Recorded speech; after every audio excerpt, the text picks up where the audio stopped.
काम होता है, क्या क्या सोचना पड़ता है। जब आप जाके अपनी माताजी को पाँव छू के आए, देखा, तो मैंने भी किसी को भेजा था उनके पास। कहते हैं लता दीदी, वो इस 28 सितंबर को 90 वर्ष की हो रही है। विदेश यात्रा पर निकलने से पहले मुझे दीदी से फोन पर बात करने का सौभाग्य मिला था। ये बातचीत वैसी ही थी जैसे बहुत दुलार में छोटा भाई अपनी बड़ी बहन से बात करता है। मैं इस तरह के व्यक्तिगत संवाद के बारे में कभी बताता नहीं, लेकिन आज चाहता हूं कि आप भी लता दीदी की बातें सुने, उस बातचीत को सुने।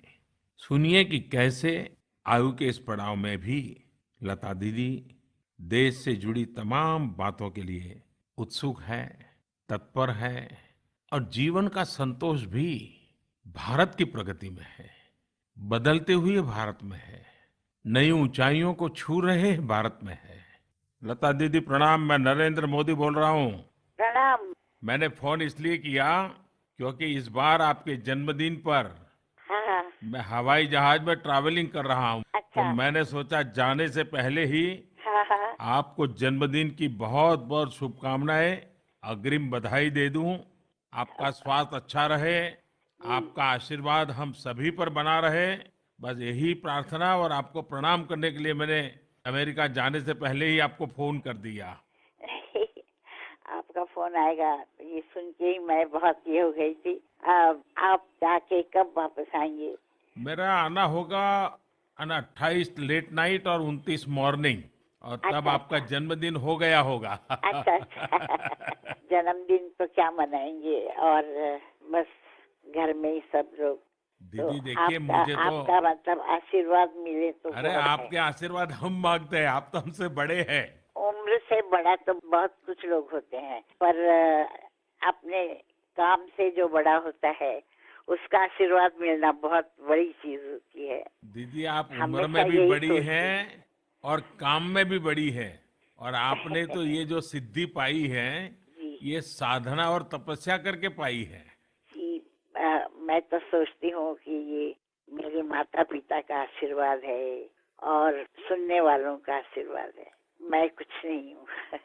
कि यही आपकी नम्रता जो है, जी ये हम नई पीढ़ी के सबके लिए एक बहुत बड़ी शिक्षा है, बहुत बड़ा हमारे लिए इंस्पिरेशन है कि जी आपने जीवन में इतना सब कुछ क्लियर करने के बाद भी आपके माता पिता के संस्कार और उस नम्रता को हमेशा ही प्राथमिकता दी है। जी और मुझे तो खुशी है कि जब आप गर्व से कहती हो जी कि आपकी माँ गुजराती थी, जी और मैं जब भी आपके पास आया जी आपने मुझे हमेशा कुछ न कुछ गुजराती खिलाया। जी। आप क्या है आपको खुद पता नहीं है।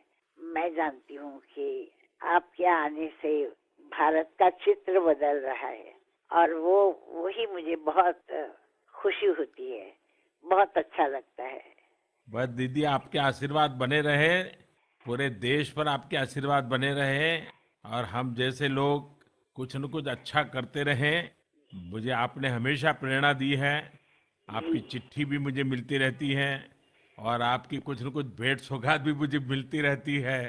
तो ये एक अपनापन, जो एक पारिवारिक नाता है, उसका एक विशेष आनंद मुझे होता है। जी।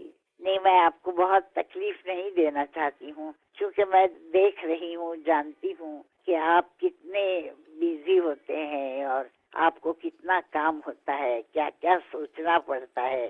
जब आप जाके अपनी माताजी को पाँव छू के आए, देखा, तो मैंने भी किसी को भेजा था उनके पास, और उनका आशीर्वाद। कि इस प्यार के जी कारण, जी जी और मैं आपका बहुत आभारी हूँ कि आप हमेशा मेरी चिंता करती हैं।